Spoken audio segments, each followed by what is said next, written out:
The smell of burnt hamburgers mixed with her whiskey breath when Marilyn decided to drop the bomb. At least someone at this table still knows how to make a woman scream, she slurred, raising her margarita glass toward her cousin's new boyfriend. 23 years of marriage evaporated in the laughter that followed. Half-nervous chuckles from my sister's family, full-blown guffaws from her drinking buddies. Her rhinestone sandal tapped against my boot under the picnic table, a grotesque parody of the footsie we'd played during our first date at Denny's. I watched a glob of potato salad slide off my paper plate onto the checkered tablecloth. "Careful, Davy," she hissed, leaning in close enough for me to count the broken capillaries on her nose. "You're making that constipated face again. What's wrong? Forget how to chew." The answer died in my throat when her elbow slipped, sending my beer cascading into my lap.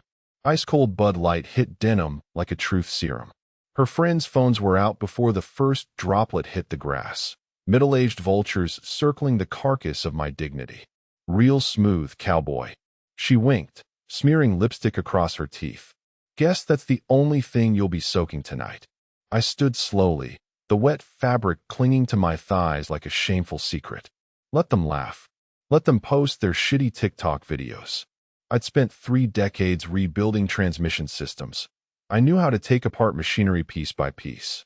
The suitcase was already open on our bed when I trudged upstairs. Marilyn's emergency cash envelope, the one I'd supposedly never found behind the water heater, lay gutted on her pillow.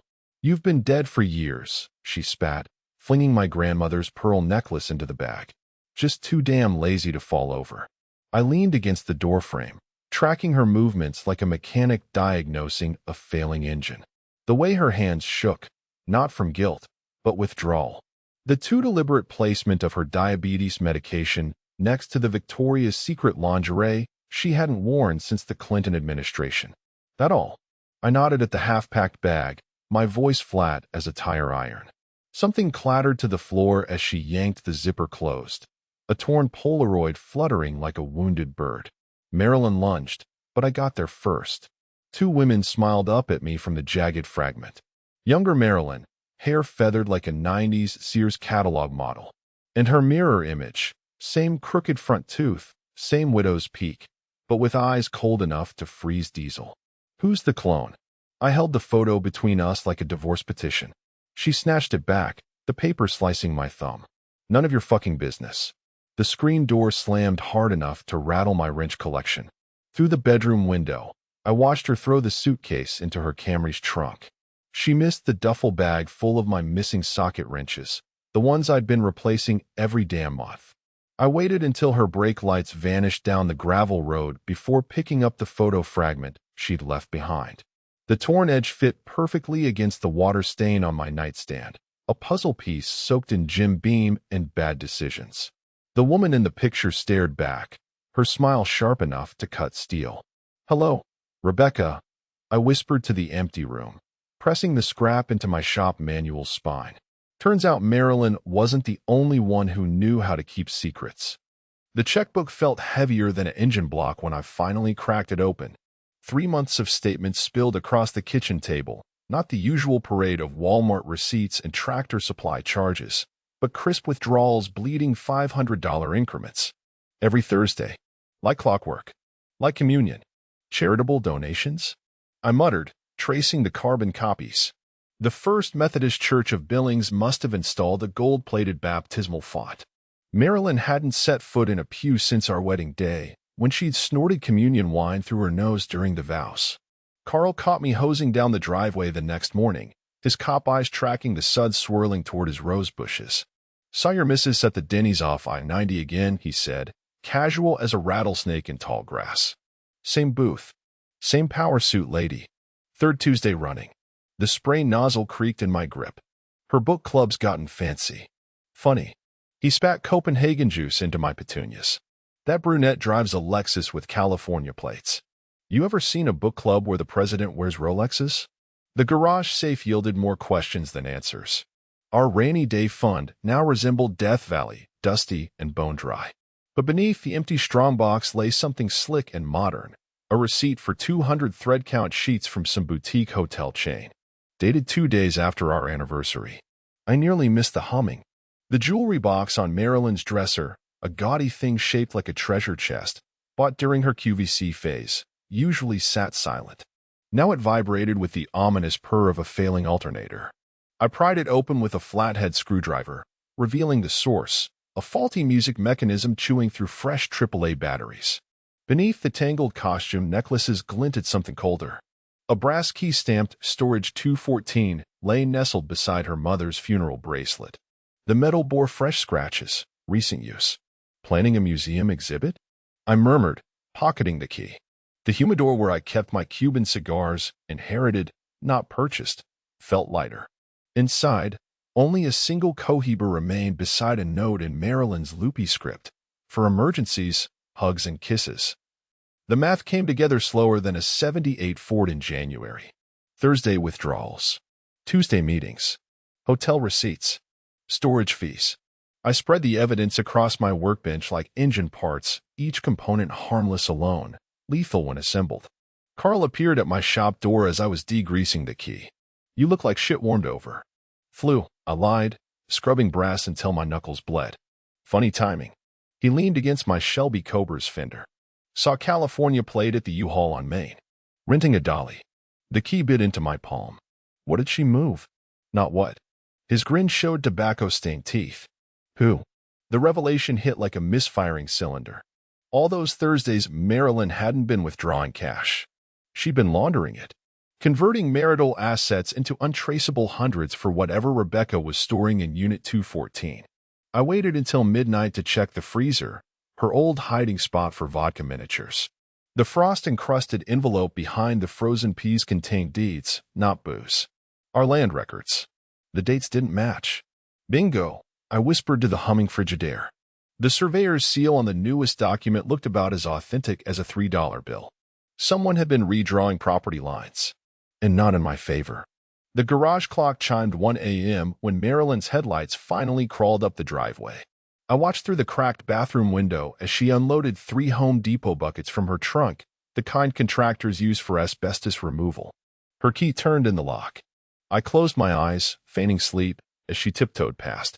Her perfume reeked of hotel shampoo and someone else's cigarette smoke. Under the mattress, my hand found the storage key's jagged teeth. Rebecca's face from the torn photo swam in the darkness, that ice-pick smile. Storage wars, I mouthed into the stillness. Somewhere beyond town limits, Unit 214 waited.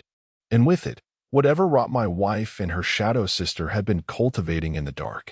The padlock gave way with a screech that sent pigeons exploding from the storage facility's rafters. Unit 214 smelled like cheap perfume and cheaper decisions. Marilyn's signature scent clinging to stacked Rubbermaid bins. I played my flashlight over the chaos like a prison break searchlight. Top shelf.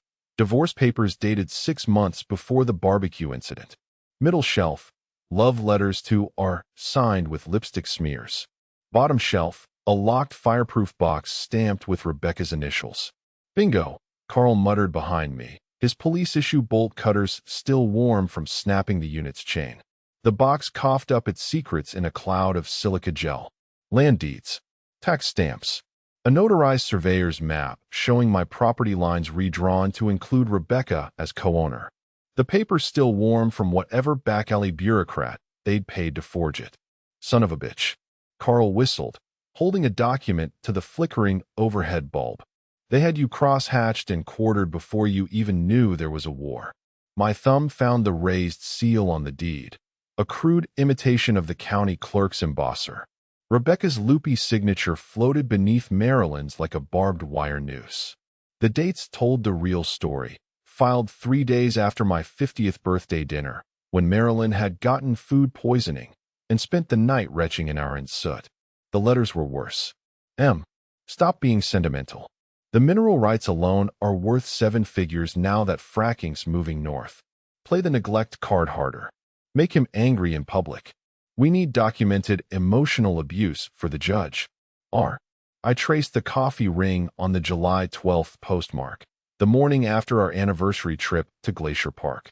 Marilyn had insisted on that romantic cabin, then forgotten her insulin to cut the weekend short. Carl's phone buzzed. Security cam shows your wife's Lexus friend entering Gate B. We've got 8 minutes.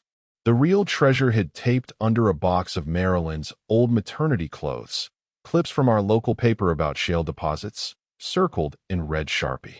Rebecca's meticulous notes in the margins: access roads here.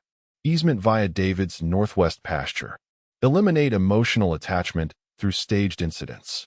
Cold-blooded, Carl muttered, snapping photos with his burner phone. I pocketed the most damning letter: Rebecca's step-by-step guide to manufacturing grounds for divorce. The paper crinkled against my chest like a second heartbeat. We were relocking the unit when headlights sliced through the dusty alley. I pressed against the corrugated metal, Carl's breath sour with adrenaline next to me. Rebecca's Lexus glided past, Marilyn riding shotgun with her face buried in her hands. Now there's a Kodak moment, Carl hissed. The trunk popped open. Rebecca hauled out another contractor bucket, Marilyn trailing behind like a scolded child. I memorized the license plate through the chain-link fence, California tags, same as Carl said. Move. Rebecca snapped when Marilyn fumbled her keys. We're already behind schedule because of your feelings. The storage unit swallowed them whole. I counted to 30 before creeping to the fence's edge. Their shadows danced against the unit's back wall, Rebecca gesturing wildly, Marilyn hugging herself. Can't keep lying to him. Marilyn's whine carried on the night wind. Rebecca's laugh sounded like nails in a garbage disposal. You should have thought of that before cosplaying Donna Reed for 20 years. The bucket lid clanged open. Rebecca held up something metallic that caught the security lights. My missing torque wrench. Then another. And another. Holy Christ, Carl breathed. They're planting tools. I understood before he did. The buckets weren't storage, they were stage props. Every socket wrench I'd spent months replacing, every specialized tool from my shop, now arranged in Unit 214 to look like I'd been stockpiling weapons. Domestic violence by Home Depot. Rebecca's voice turned surgical. When the cops search his garage and find these missing, coupled with the psychiatric reports. Marilyn sobbed. Rebecca slapped her. The sound cracked through the parking lot like a pistol shot. Get your shit together, Rebecca hissed. Or I'll tell David what really happened in Bozeman. Carl's hand clamped my shoulder as I lunged forward. Not yet, he mouthed, dragging me backward into the shadows. We emerged 2 miles down the highway, my truck's headlights off. I stared at the deed in my lap, Rebecca's forged signature glowing under the dashboard lights. You know what this means? Carl lit a cigarette with shaking hands. I folded the document into precise thirds. Means I need better lawyers. Means you need a goddamn exorcist. The glove box yielded my grandfather's Zippo. I flicked it open, the same motion I'd used 1,000 times to light Marilyn's birthday candles. What are you doing? Carl grabbed my wrist as I held the flame to the deed's corner. Making ash. The fire licked upward, consuming Rebecca's name first. Originals in the county records now. But copies. I let the burning paper fall into the steel thermos at my feet. Copies can have accidents. Carl watched the smoke curl toward the stars. You're playing a dangerous game. I crushed the thermos lid shut, snuffing the embers. No, I'm changing the rules. The storage facility glowed in our rearview mirror, a cancer of fluorescent lights in the Montana dark. Somewhere in Unit 214, my own tools waited to betray me. I smiled for the first time in weeks. Let them dig their grave with my wrenches. I'd be the one lowering the coffin. The whiskey bottle was actually iced tea, but I let it dangle from my fingers like a lifeline as Marilyn's Camaro kicked up gravel in the driveway. 3 weeks of calculated decay showed in every detail: unmowed lawn swallowing her prized petunias, porch swing hanging by one rusted chain, the stench of spoiled milk wafting through screen doors I'd deliberately left unlatched for raccoons. Carl's research on Rebecca lay spread across the kitchen table, buried under pizza boxes and unpaid bills. I'd memorized every damning line. A 2003 Ponzi scheme in Boise targeting widowed ranchers, a 2011 conviction for falsifying mineral rights in Wyoming, a mugshot where her smile still managed to cut glass. You look like hell's welcome, Matt, Carl grunted, tossing a manila folder onto the counter. Fresh intel from his old narcotics buddy turned private eye surveillance photos of Rebecca meeting with a shale exec at Denver International. I smeared axle grease under my eyes for that freshly cried look. Tell me something I don't know. She's got it typed. He tapped a photo of Rebecca arm in arm with a silver-haired rancher outside a Santa Fe courthouse. Gullible. Lonely. Recently inherited. The suicide note took 7 drafts. Marilyn's favorite pen bled blue ink over stolen stationery from her dead mother's desk. I channeled 20 years of her backhanded compliments into every line. Emma. Can't compete with ghosts. Rebecca's right. You deserve the oil money. At least the guns won't laugh. D.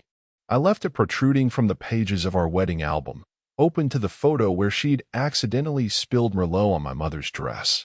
The Browning A5 shotgun Carl had lent me leaned against the hearth unloaded, safety on, but polished to a lethal shine. You're a sick bastard, Carl said when he proofread the note. I positioned empty Ambien bottles along the bathroom counter. Sick would have used real bullets. The performance peaked at 2:17 a.m. when I stumbled into town wearing mismatched boots and my deceased father's bathrobe. Let the night shift at Gas and Go see me weeping over a melted Klondike bar. Watched Mrs. Peatman from the Methodist Women's League clutch her pearls as I recited Robert Frost to stray dogs behind the Dairy Queen. Marilyn bit on Thursday. Her key jammed in the lock. I'd filed the teeth slightly. She found me passed out in the garage, cheek pressed against the workbench where I'd staged a tableau of despair, family photos slashed with her fabric scissors, my wedding ring embedded in a block of ice, the suicide note now coffee-stained and crumpled. David. Her heel snapped a vial of pig's blood I'd rigged to look like insulin. Oh God, what have you done? I waited until she shook my shoulder to let a single tear fall. You came back. She didn't notice the voice recorder duct-taped under the bench, already capturing her panicked breaths. We need to get you help, she lied. I was darting to the forged land deeds hidden behind the tire chains. I grabbed her wrist with calculated weakness. Don't leave. Shoo. She pried my fingers loose, already texting under the table. Rebecca's got a specialist who can fix this. I buried a smile in my grease-stained sleeve. Let the specialist come. Let them pump me full of whatever cocktail would make their fabricated psychosis claims stick. Carl's burner phone buzzed in my pocket as Marilyn fetched water, our prearranged signal. The text contained coordinates to a storage unit in Butte and a single word. Gravediggers. I let Marilyn tuck me into bed, her perfume cloying as embalming fluid. She hesitated at the door, the suicide note clutched in her trembling hand. Sleep tight, she whispered, already dialing Rebecca. The recorder caught every damning word. He's ripe. Bring the papers tomorrow. I stared at the ceiling, counting the cracks I'd strategically widened with a chisel. Some men wrote love letters. I wrote obituaries. Hers would need extra ink. The porch light caught the diamond tear on Marilyn's cheek as she crossed the threshold, a masterclass in theater. Her hands fluttered like injured sparrows, clutching a Tupperware of reconciliation brownies that reeked of cannabis and guilt. I counted 3 seconds before she mentioned the weather. Carl said you've been struggling. Her gaze skipped over the staged squalor, unwashed coffee mugs breeding penicillin, my depression beard trimmed to look haphazard. She set the brownies next to the land deeds I'd deliberately left exposed. I channeled my best broken man rasp. Thought you were done with fixer-uppers. Her hug reeked of Rebecca's favorite jasmine perfume. She manipulated me, David. Threatened Dewey. Release your college tapes? I mumbled into her shoulder, feeling her stiffen. A lucky guess from finding her old VHS collection in Unit 214. She jerked back, eyes wide. How did you? Sleepwalking. I gestured to the shattered picture frame containing our Niagara Falls honeymoon photo. Guess my subconscious knows things. The recorder nestled in her purse before she finished her second bourbon. I'd gutted a garage door opener to house the device, its antenna disguised as a Bic pen. Marilyn's Louis Vuitton knockoff still had the security tag dangling, a gift from Rebecca, no doubt. We could sell the south pasture, she ventured, tracing the property lines on the forged deed. Start fresh somewhere warm. I watched her thumb linger on the spot where Rebecca's name appeared below mine. Like California? Her phone buzzed on the Formica counter. 3 vibrations, the special pattern Rebecca used according to Carl's surveillance logs. The screen lit up with a 10-digit number and a message that made Marilyn's knuckles bleach. Tier 3 appraisal confirmed. Proceed ASAP. Wrong number, she laughed. Too high, too fast. I reached for her hand, letting mine tremble. Remember our first apartment? How we get Chinese and argue over extra soy sauce. Her smile wavered. You were so stubborn. Still am. I squeezed until her wedding band bit flesh. About important things.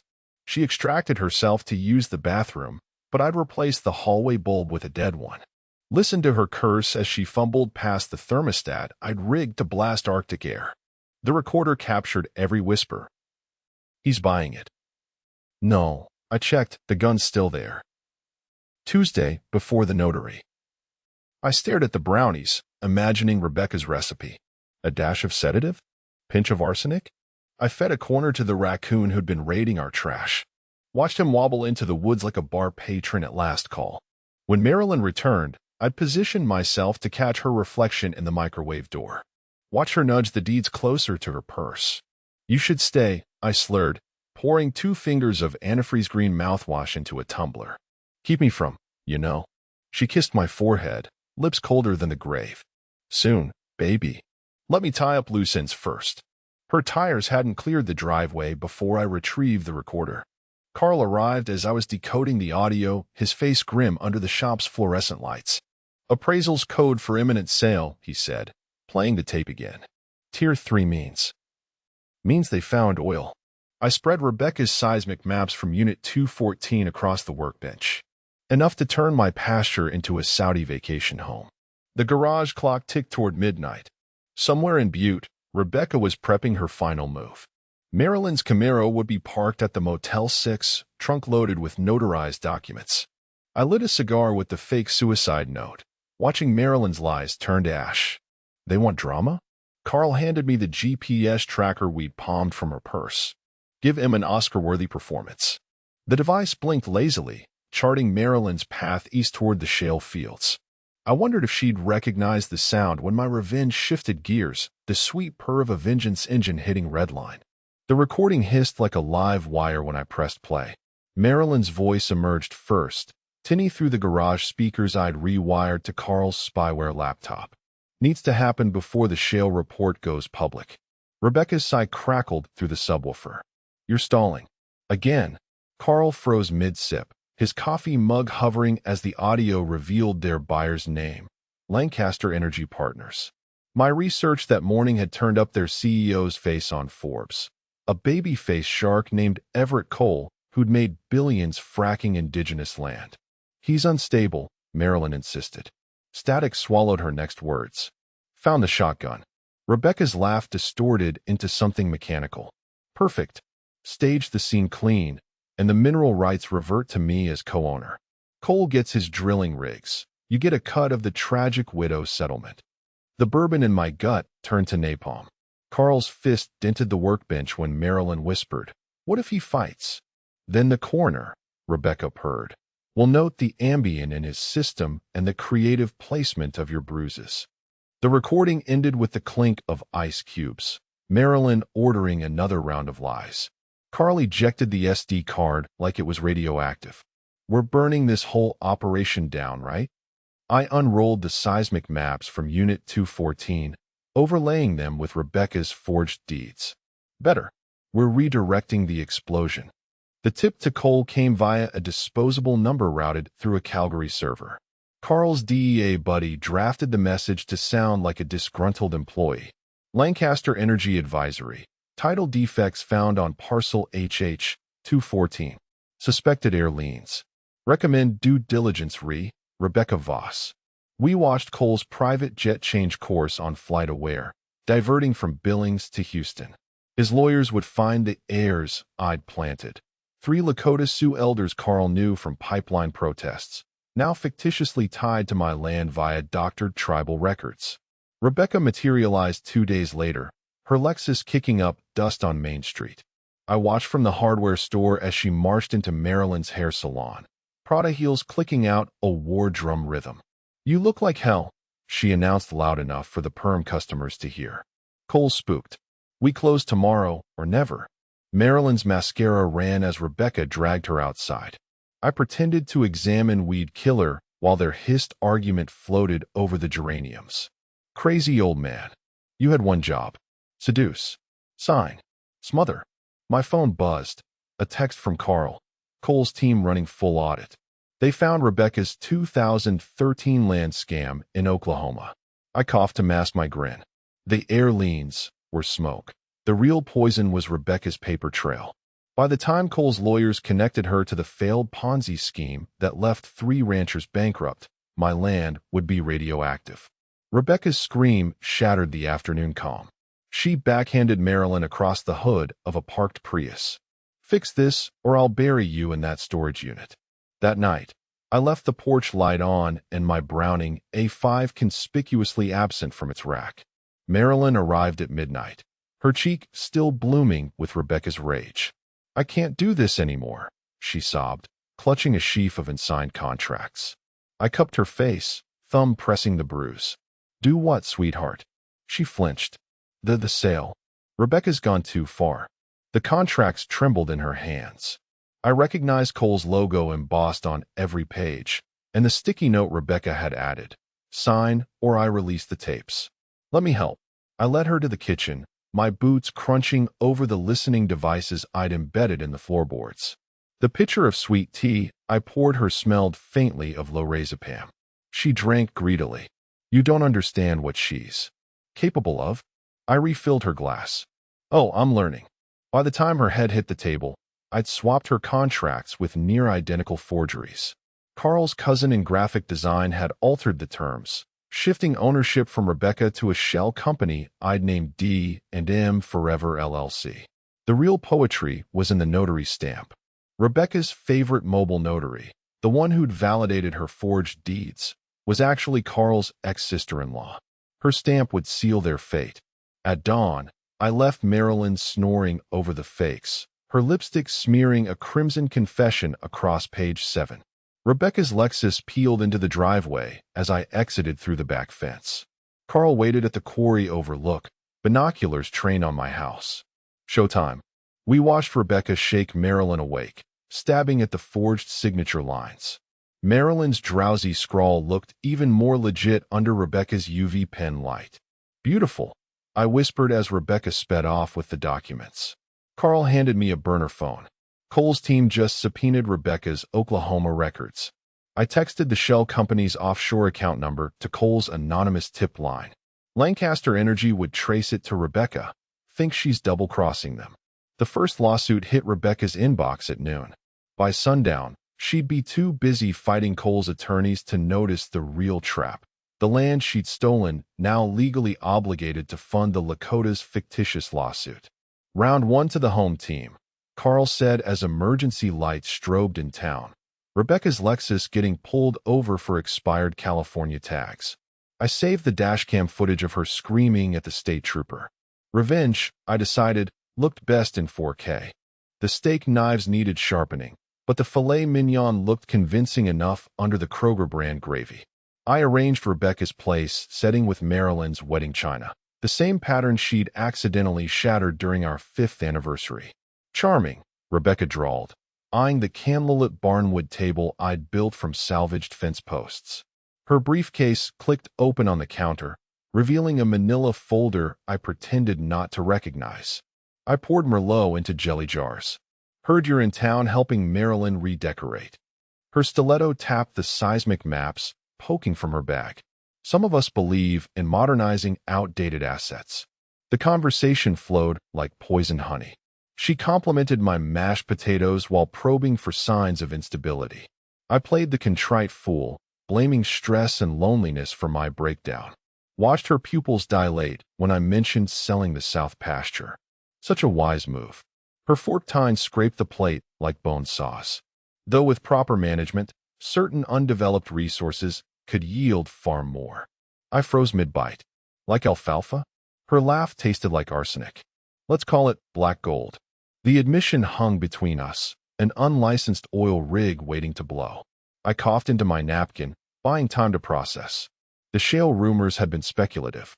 Rebecca's smirk confirmed they'd struck crude. "Bathroom." She stood abruptly, lipstick smearing her glass. Past the bedroom with the loaded shotgun. Her briefcase fell open as she brushed past it. A calculated accident. The seismic surveys spilled across the counter, their rainbow topographies more damning than any love letter. I memorized coordinates while pretending to refill her wine. Awful quiet. Rebecca reappeared, her phone buzzing with Lancaster Energy alerts. I nodded at the maps. Marilyn's new hobby? Tax documents. She snapped the briefcase shut. Boring stuff. The rest of the meal passed in a blur of double entendres. Rebecca left with a patronizing pat on my cheek, her tires spitting gravel into the petunia beds. Carl emerged from the storm cellar as I spread the photos I'd snapped of her maps. Jesus H. Christ. She's got the whole goddamn reserve mapped. The surveys showed drill points converging beneath my grandfather's hunting cabin, land even I didn't own. Rebecca's notes in the margins chilled me more. Eminent domain via suicide. Court favors surviving co-owner. They weren't just stealing your land. Carl traced a fracking path through the water table. They were going to turn your corpse into a loophole. Midnight found me in Rebecca's motel parking lot, her briefcase lock yielding to my lockpicks. The full report made Marilyn's betrayal quaint. Pages of geologist letters urging immediate action before public disclosure.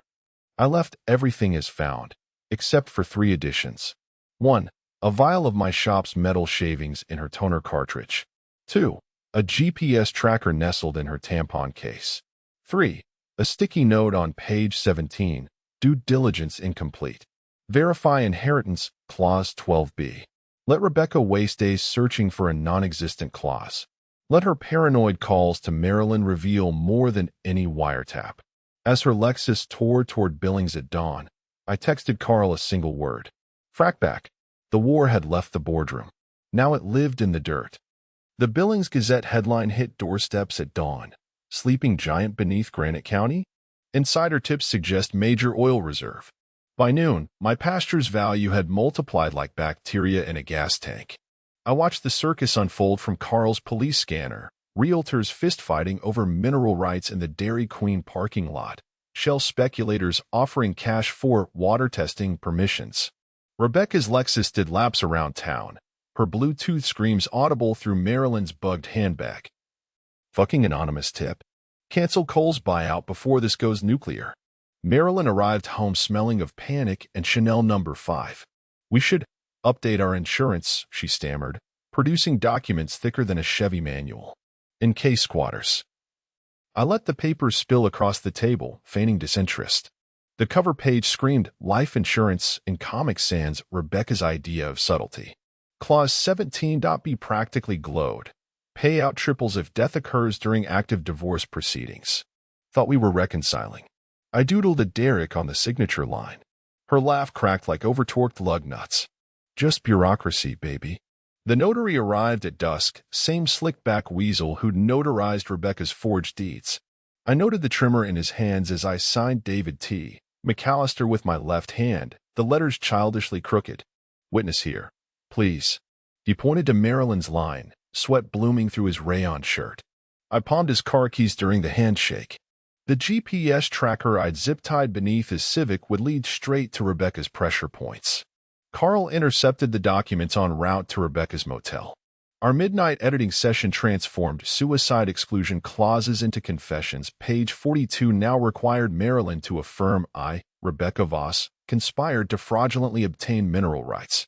Psychological warfare, Carl grunted, forging Rebecca's loopy signature with forensic precision. Marilyn's desperation crested at 3 a.m. She accidentally dialed me while updating Rebecca. Can't keep lying. The insurance guy said David seemed aware. I played my part, dropped a whiskey bottle, apple juice, down the stairs, screamed at shadows. Let her find me weeping over our old dog's grave. The amended insurance docs clutched like a love letter.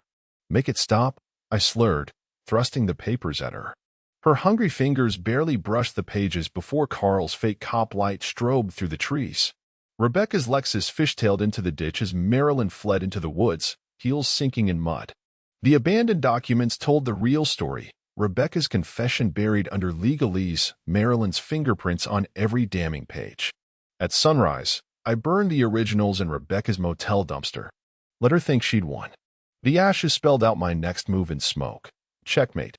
The paint was synthetic, a cocktail of capsaicin patches under my armpits and a glycerin tablet dissolved between cheek and gum. I timed the collapse to the second when Marilyn would pass the kitchen doorway, clutching her vitamin water spiked with my beta blocker reserves. David. Her shriek hit perfect C-sharp as I crumpled against the fridge, hand clawing at the life alert pin and I'd rigged to activate Carl's body cam instead of EMS. Through slitted eyes, I watched her freeze, insurance documents versus dying husband calculus playing across her Botoxed forehead. Her Manolo Blahniks clicked closer. Not yet, I gurgled, spraying red dye number 40, blood, onto her hemline. Her phone camera lit up before the 911 dial tone. Stay with me, baby, she crooned, framing my convulsions for later evidentiary use. Where's the DNR paperwork? The hidden lens in the smoke detector captured every second, her manicured fingers rifling through my pockets instead of checking my pulse, the way she positioned the forged insurance forms just so in my limp hand. Carl, I wheezed toward the pendant mic. Neighbor, help. She kicked my ribs. Shut up and die right. The ambulance took 11 minutes, exactly the window Rebecca needed. Marilyn's Oscar-worthy performance for the EMTs, he's been suicidal for months, earned her a police escort to County General. Carl met me in the MRI bay, swapping my gurney for a wheelchair. Lexus and Lot C. Engine warm. Through the janitor's closet window, we watched Rebecca circling the ER drop-off like a vulture. Her trunk sat suspiciously low, probably stuffed with notary stamps and shovels. She's here to witness the final act, Carl muttered. I adjusted the heart monitor stickers, their wires trailing to a pocket-sized simulator for my shop. Let's give her a matinee. Marilyn's tears evaporated when the doctor announced my critical condition. She cornered me in the curtained bay, divorce papers materializing like a magic trick. Sign these, she hissed, and I'll tell them you're allergic to morphine. The pen trembled in my weak hand. Why? Because Rebecca's got a buyer for the hospital footage. She smiled, all veneers and venom. Your little episode's going viral either way. I let the pin drop, activating the voice recorder sewn into my Johnny gown. What's the rush? Her confession came in a torrent. How Rebecca had coached her since year 3 of our marriage. How the depression meds she'd pushed were actually hormone blockers to kill my libido and credibility. The curtain rustled. Rebecca's reflection appeared in the heart monitor, her smile sharpening as Marilyn pressed a pillow over my face. Code blue, room 4. Carl's shout sent nurses sprinting. Chaos erupted. Rebecca vanished. Marilyn's scream as orderlies restrained her harmonized beautifully with the flatline alarm. Discharge papers in hand, I passed Rebecca's idling Lexus on my way out. Tossed a hospital bracelet into her passenger seat, the name tag altered to read, R.I.P. Rebecca Voss. Carl revved his tow truck nearby. She'll fold by morning. I stared at the filmed footage on his dash cam, Marilyn's murder attempt in 4K, Rebecca's license plate crisp in the background. No, I said, uploading the files to every shale forum and land rights group in Montana. Let them hang each other.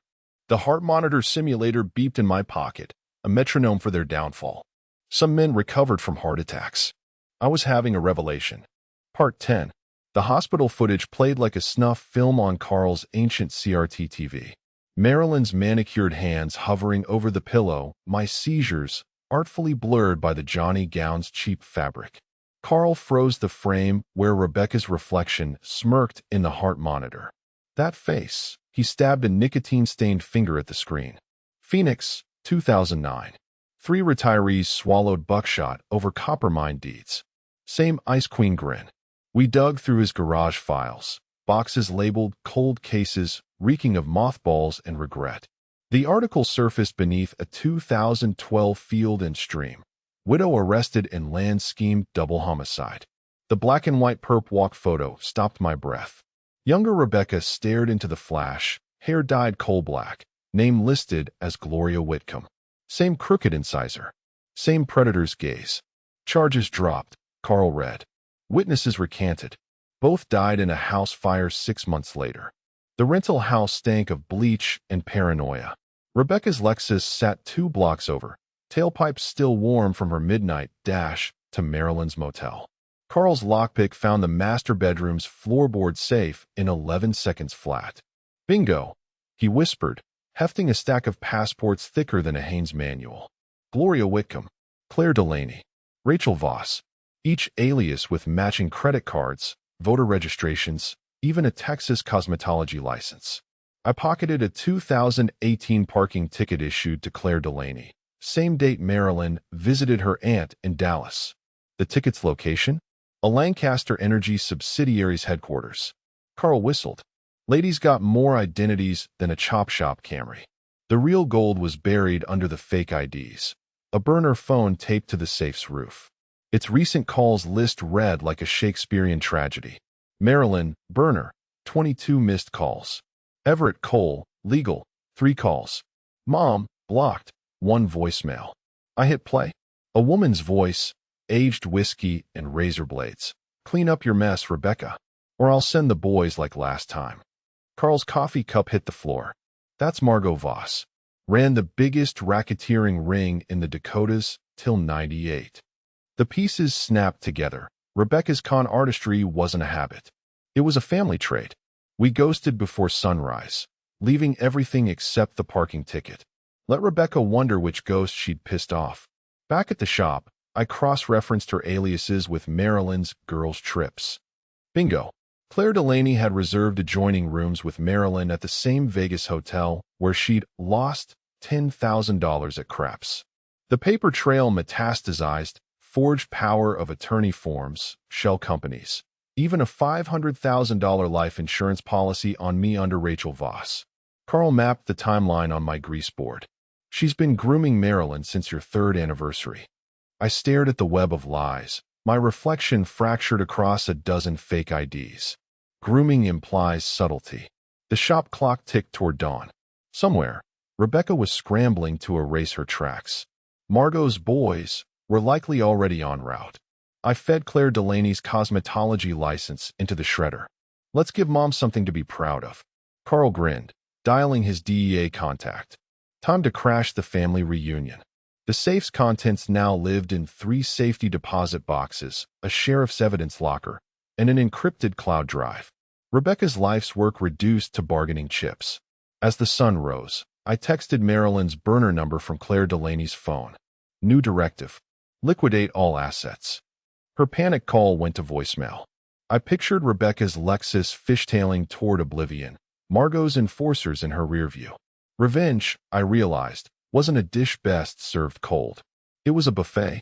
The reconciliation, sweet, reeked of chlorine and regret. I'd chosen the Glacier Park Lodge where we'd honeymooned. Same peeling bear-themed wallpaper. Same broken jacuzzi jets Marilyn had blamed for her migraine on wedding night number 2. Remember when we couldn't afford room service? She sipped her Mai Tai, toes skimming my knee. Her anklet tracker glinted in the resort lighting, its GPS signal currently looping through Bozeman courtesy of Carl's hacker buddy. I adjusted the hidden mic in my BOLO tie. You stole towels because they smelled like us. Her laugh sounded almost real. You kept the do not disturb sign for a year. The real performance happened 217 miles southeast. Rebecca's Lexus rolled into our driveway at 8:47 p.m., captured by the game camera I'd mounted in the oak tree. She bypassed Marilyn's keypad code using a lockpick gun, her silhouette sharp against the motion-activated porch lights I'd rigged to stay dark. Back at the lodge, I fed Marilyn a 3rd martini while streaming Rebecca's burglary via contact lens camera. Watched her dump my toolbox onto the garage floor, crowbar prying up floorboards I'd loosened that morning. Let's renew our vows, Marilyn slurred, nuzzling my neck. Her phone buzzed with Rebecca's coded texts. No deed in usual spots. Proceeding to phase 3. I kissed her forehead, tasting sunscreen and betrayal. How about right now? The chapel was a supply closet I'd booked through Carl's cousin. Faux stained glass windows cast prison bar shadows as Marilyn recited vows she'd stolen from a Hallmark movie. My ring finger stayed conspicuously bare. I'd forgotten Nana's wedding band in room 214's safe. Back home, Rebecca froze mid-crawl through our attic insulation. The safe's digital keypad beeped under her latex-gloved fingers. 214. My birthday. The combination she'd watched Marilyn input during their storage unit stakeouts. The decoy deed rested atop a pile of Marilyn's old love letters. Rebecca's triumphant exhale fogged my spy cam as she unfolded the document. Carl's flawless forgery down to the county clerk's coffee stain on page 3. She missed the real art. Micro-thin GPS tracker laminated between the deed's layers, its lithium battery activated by body heat. Marilyn passed out in the jacuzzi by midnight. I watched Rebecca's red blip speed toward the Canadian border, her taillights crossing into Blackfeet Nation territory. Carl's text buzzed. Tracker live. She's heading to the shale fields. I draped Marilyn's limp arm over my shoulder, her wedding band clicking against the mic transmitter. Time to consummate this marriage, sweetheart. Her drunk giggle echoed through the resort halls. You romantic devil. The GPS signal pulsed on my laptop as I tucked her into bed. Rebecca's blip stopped at mile marker 78. Land Marilyn's forged deeds had sold to a dummy corporation. I kissed my wife's clammy forehead. Sleep tight, Judas. Downstairs, the night clerk handed me a FedEx box. Inside, Rebecca's discarded burner phone from the rental house safe, now loaded with malware. Her text log glowed in the lobby's gloom. Margot, finish this or I finish you. I replied from Rebecca's number. Deed secured. Meet at coordinates. The GPS tracker's pulse quickened, Rebecca racing toward her mother's kill box. Some honeymoons, in with champagne. Mine ended with landmines. The quarry's floodlights turned Rebecca's smirk into a death row mugshot. She stood between two of Cole's goons, the GPS-tracked deed clutched like a hostage note. Carl cut their convoy off at the crusher conveyor belt, my '67 Chevy idling like a junkyard Rottweiler. Evening, Gloria, I said, stepping into the halogen glare. Her flinch at the alias told me everything. Cole emerged from his Escalade, baby face glowing with fracking billions. Mr. McAllister, we've got a ratified contract here. I tossed a USB drive at his ostrich boots. Ratified by Claire Delaney, Rachel Voss, and Margot's favorite daughter. Rebecca lunged, but Carl's Mossberg racking froze her mid-snarl. Funny story, he drawled. Found your mom's old friends. They're real chatty about witness tampering. Cole's lawyer scanned the files on his iPad, face draining faster than a busted oil pan. Sir, these mineral claims are entangled with active homic. Shut it. Cole rounded on Rebecca. You said clean title. Her laugh echoed off limestone cliffs. It is clean. Once McAllister's corpse signs the quitclaim.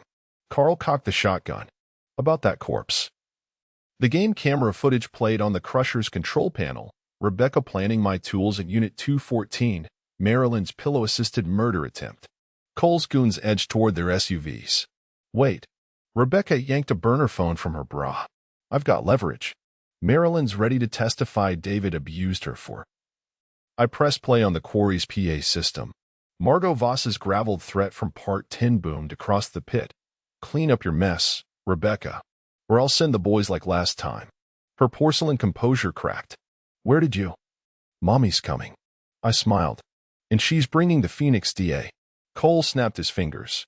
A goon produced a second contract. Revised terms. The sister comes with the land. The blood drained from Rebecca's face. What? Marilyn's part of the package. Cole shrugged. You promised compliant local liaisons.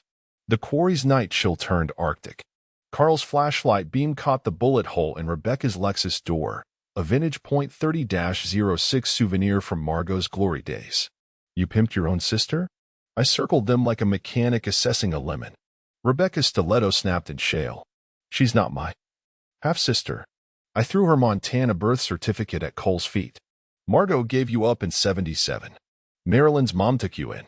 And this is how you repay blood. Carl racked the Mossberg again. Y'all ever seen what Bershot does at this range? The standoff shattered with Rebecca's scream as Margot's vintage Cadillac crested the ridge, headlights off. She fled toward the crusher, deed flapping like a white flag. Cole's lawyer was already dialing. Lancaster Energy withdraws all offers. We'll be suing for fraudulent. I keyed the crusher's ignition. The conveyor belt groaned to life, Rebecca's precious deed inching towards steel teeth. Going once. She lunged, Marilyn's name tearing from her throat like a death rattle. The deed shredded, GPS tracker sparking in the machinery. Margot's caddy doors opened. Twin barrels glinted in the moonlight. Run, Rebecca, I whispered. She did. Carl and I watched the hunt commence, Margot's enforcers herding their prey toward the slurry pond. Justice, Montana style. Cole extended a hand. Perhaps we can still out. I spit on his patent leather loafers. Your fracking gear's already being repoed. Turns out Claire Delaney took out some high-interest loans. His scream followed us down the access road. Behind us, the quarry echoed with a splash, then silence. Carl lit a cigarette. What now? I stared at Marilyn's tracker blip fleeing toward Canada. Now we see how deep the rabbit hole goes. The Crusher ate the last deed fragment as we left. Some contracts aren't meant to survive. Part 13.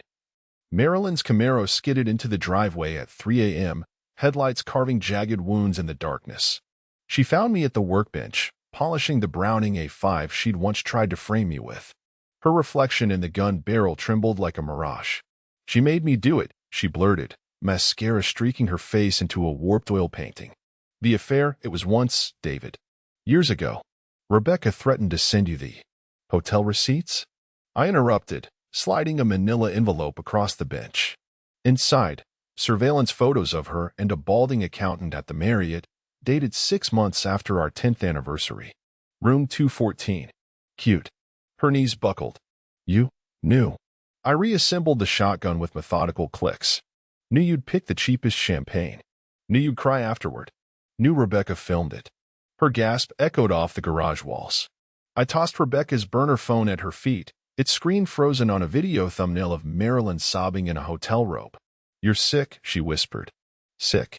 I chuckled, cold as a Montana winter. I let you play house while Rebecca played puppet master. Now look at you, begging the marionette. My phone buzzed on the workbench.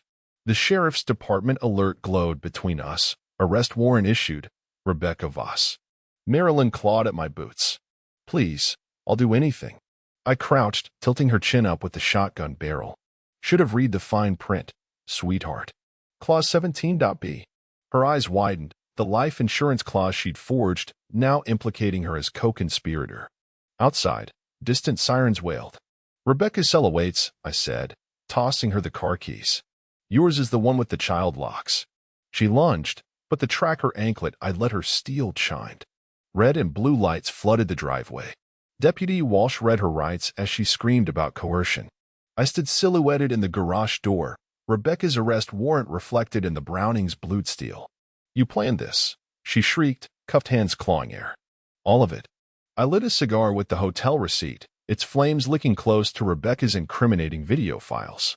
Plans require hope, Marilyn. I just adapted. The cruiser taillights vanished, leaving me alone with the deed to my scorched earth. The torn Polaroid of Marilyn and Rebecca fluttered from the workbench, half-burned edges curling like a witch's smile. I crushed it under my boot, grinding their faces into the oil-stained concrete. Some fires purify. Others just leave ash. Part 14. Rebecca's Lexus fishtailed out of the courthouse parking lot, clipping a news vim before T-boning my '67 Chevy. The impact sang through the frame like a church bell tolling for the damned. I stepped out, adjusting my BLO tie mic, and strolled to her crumpled driver's side door.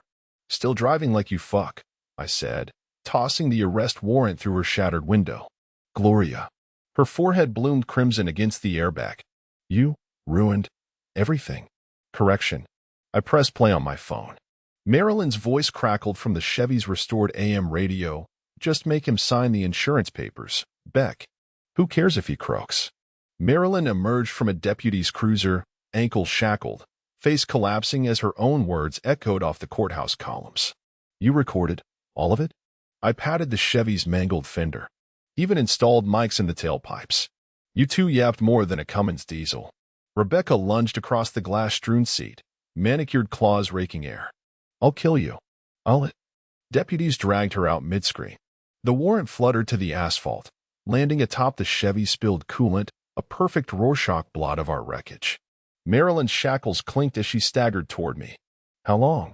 I peeled back the Chevy's door panel, revealing a nest of recording devices. Since the Denny's incident. Carl's idea. Her laugh curdled into a sob. You let me. Let you. I kicked the Lexus bumper, dislodging a GPS tracker. I directed you. Every tear, every lie, best damn show in Montana. The crowd murmured as deputies loaded Rebecca into a squad car. Marilyn's lawyer arrived, briefing her on reduced charges for testifying. She turned to me, eyes raw. Was any of it real? I revved the Chevy's battered engine, still running, like always. The oil's real. The rest? The transmission growled into first gear. Enjoy your sequel. As I pulled away, the rear view framed Marilyn's crumpled silhouette and Rebecca's blood smeared on asphalt. The Chevy's new dent felt appropriate, a scar no buffing could erase. Carl called as I hit the highway. You okay? I glanced at the passenger seat, Rebecca's severed seatbelt, Marilyn's lost earring tangled in the shifter. Truck's fine. The hollowness set in at mile marker 82. No triumphant soundtrack, just the whine of a misaligned frame. I pulled over to puke bile into a ditch, Rebecca's screams still ringing in my molars. Revenge, I realized, wasn't a meal. It was a hole that swallowed the plate. Part 15. The courthouse bench creaked under Marilyn's weight as I slid the contract across the lacquered wood. Sign, I said, and Rebecca rots alone. Refuse. I tapped the clause where her forged insurance docs mandated felony charges. Enjoy matching orange jumpsuits. Her pen hovered, tears smudging the plea bargain. You'd really bankrupt me? I leaned back, savoring the fluorescent buzz. Bankruptcy implies something's left to break. She signed with a sob. I pocketed the paper just as the courtroom doors swung open. Lena, the brunette PI from Bozeman, strutted in Audrey Hepburn shades, boots that could stomp a rattlesnake's spine. Marilyn's breath hitched. Who's she? Lena draped herself over the bench behind me, her perfume eclipsing Marilyn's drugstore rose. Co-counsel, she purred. And beneficiary. Marilyn's rage curdled into realization. The land. I unfolded the Billings Gazette between us. The headline blared, Local Hero Sells Shale Rights to Tribal Consortium. Marilyn's reflection warped in my wedding band as I gestured to Lena. Met the buyers through her. Lena's smile cut glass. David's a hands-on negotiator. Marilyn lunged, shackles clanking. You gave our land to Indians? I let her claws graze my cheek, a final trophy scar. Correction, my land. And they're using it to bury Rebecca's fracking permits. Deputies dragged Marilyn out, her screams echoing through the vaulted halls. Lena produced a flash drive from her boot. Rebecca's prison call logs. She's begging Margot for a hit. I pocketed it, staring at the empty witness stand. How long? Lena lit a cigarette, unbothered by the NO smoking sign. Till she realizes I'm not your girlfriend? Till I realize it. Her laugh sharpened. You're a bastard, McAllister. And you're billing me hourly. We parted at the courthouse steps. Lena vanished into a black SUV with tribal plates. I found Marilyn's final plea scribbled on the contract's margin. Was any of it real? The answer sat in my glove box, a VHS of our honeymoon, recovered from Unit 214. That night, I fed it into the crusher along with Rebecca's fake deeds. Watched our vows melt into static, the plastic snarling like a dying animal. Carl found me hours later, whiskey deep and grease-stained. You won, he said, eyeing the wreckage. I toasted the security feed of Rebecca's cell. Then why's it taste like antifreeze? He left without answering. The crusher's hum morphed into a lullaby. Some victories aren't celebrated. They're endured. Tension element. Lena's tribal SUV idles outside the next morning, David's new partners already renegotiating. He ignores the knock, polishing the Chevy's fresh dent instead. The engine's growl drowns out their calls. Symbol, the crusher's teeth, now stained with VHS tape, glint like a predator's smile in dawnlight. Emotional contrast, David's hands steady as he rebuilds the Chevy's engine, but his reflection in the chrome fractures into a dozen splintered cells. Moral complexity. Lena's final invoice includes a note. You used them like Rebecca used Marilyn. He burns it, but not before memorizing her number. Cliffhanger. The crusher jams at sunrise, a single unburned VHS frame stuck in its gears, Marilyn laughing, young and unguarded. David freezes, wrench hovering between salvage and surrender. Narrative DNA. 70% acid-etched confession. I sold our ghosts to buy silence. 30% forensic victory. Tribal Consortium's restraining order against Lancaster Energy. Unresolved danger. The crusher's clogged maw gapes hungrily. Some memories refuse to die clean. The whiskey burned differently in a solo glass. I toasted Marilyn's empty Adirondack chair, its cracked cedar slats warped into a sneer by 20 Montana winters. Rebecca's sentencing alert blinked on my phone like a stray bullet hole in the night. 15 years. A life sentence for someone who'd already died in that quarry slurry. Lena's follow-up text arrived as I drained the bottle. Margot's crew asking about you. I replied with coordinates to Rebecca's submerged Lexus and tossed the burner into the fire pit. Let the vultures circle their own rot. The gunshot cracked at 2:17 a.m., the same time Marilyn used to check the locks during her affair years. Carl's old police instincts had me belly crawling to the Chevy before rational thought kicked in. No follow-up report. No coyote yips. Just the hollow aftermath of a single round chambered in the dark. I found the shell casing by the propane tank, .30-06. Margot's caliber. Placed deliberately between the paw prints of that stoned raccoon who'd eaten Marilyn's last brownie. A breadcrumb for a trail I meant to follow. The Chevy's headlights carved tunnels through the fog as I idled at the property line. Behind me, scorched earth and legally unassailable deeds. Ahead, blacktop dissolving into wilderness. The glove box held 3 options: Lena's tribal consortium contract, Rebecca's half-melted storage key, and Nana's pearl necklace recovered from the crusher gears. I let the engine decide. It died at the crossroads where Marilyn first kissed me, the fuel gauge tapping empty. Through the cracked windshield, the Milky Way blurred into the shape of all my unkept promises. The .30-06 casing grew warm in my fist, its gunpowder scent mixing with sagebrush and diesel. They say Montana winters kill everything tender. They never mention how the thaw exposes what rotted beneath the snow. I left the keys in the ignition for the next fool and walked home. Let Margot's ghosts come. Let Rebecca's appeals burn. Let the shale fields swallow their greed. The single porch light still burns. Not for hope. For bait.